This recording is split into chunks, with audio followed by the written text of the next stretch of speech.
dekada nang naninirahan si Reynaldo malapit sa tulay ng Marilao sa Quezon City. Dati inaabot daw ng isang palapag ang baha sa kanyang lugar, minsan dalawa pa kapag malakas ang ulan.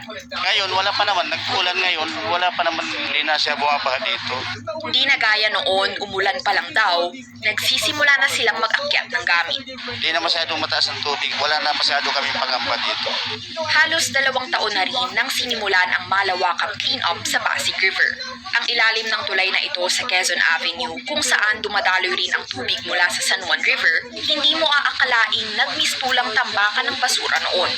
Ayon sa San Miguel Corporation, 1.3 million metric tons na ng burak at basura ang natanggal sa Pasig at San Juan River. Sakop ng 2 billion peso clean-up project mula Manila Bay hanggang Tama yan guys. Marikina River Junction at pinalawig pa hanggang San Juan River at Laguna Lake. The only remaining portion that we're cleaning up is this portion of Palayan area going to Del Monte Avenue. A bit more clearing up in Manila Bay, as well as a portion of Pasig River between Pasig City and Taguig. So just a little bit more and we will complete already.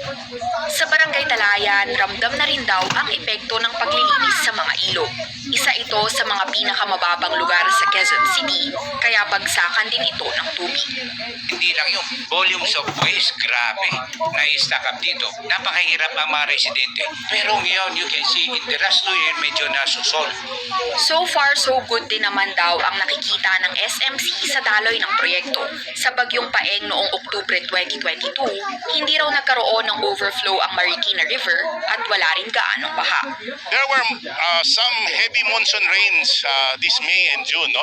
And based on what we observed here in San Juan River, no, there's a noticeable increase in the flow of water. No? Mabilis na yung labas ng tubig, kaya hindi siya umaapaw. Target ng SMC na matapos ang clean-up ng Pasig River at mga karating ilog bago mag-Agosto. We expect the water holding capacity of Pasig River to be much bigger, and therefore we are more ready for any severe weather condition. Plano rin ng SMC na paigtingin ang dredging sa Laguna Lake para umagos ang tubig sa Pasig River at makapagbigay daan din sa mga barko at maging commercial vessels kalaunan.